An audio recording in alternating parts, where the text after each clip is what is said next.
नमस्कार सम्पूर्णमा अनि यहाँहरु सम्पूर्णको दशैं त सुखदै रह्यो होला भन्ने मैले पूर्ण आशा राखेको छु र आजको यस भिडियो चाहिँ किन पनि इम्पोर्टेन्ट छ भने चाहिँ भर्खरै फेज 3 को लागि ब्रिटिश आर्मी र सिंगापुर पुलिस दुई तर्फकै नतिजाहरु प्रकाशन भइसकेको छ र सिंगापुर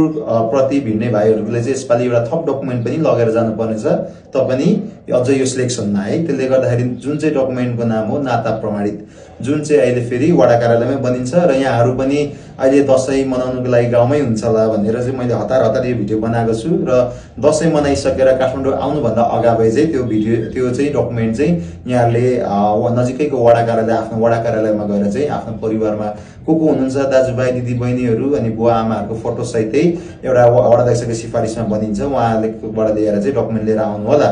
तसर्थ इफ त्यो डकुमेन्ट चाहिँ तपाईहरुले लान सक्नु भएन पोखरामा भने चाहिँ यहाँहरुको यसपालिको सिलेक्सन चाहिँ गेटबाट नै फर्किनु पर्ने हुन्छ र त्यो दुर्घटना चाहिँ नहोस् भन्नको लागि मैले यो भिडियो बनाएको छु र यहाँहरु जति पनि हेरिदिनु भएको छ हजुरहरुको पनि कोही आफन्त चाहिँ सिंगापुरमा चाहिँ यसपालि डोको बोक्नेमा पुगेको छ भने चाहिँ यहाँहरुले यो यसै भिडियोको मार्फतबाट चाहिँ त्यो जानकारी गराउनु होला कि नाता प्रमाणित चाहिँ यसपालि तत्काल गरेर लिएर आउनु होला भन्ने जानकारी दिनु होला र thank you so much for watching.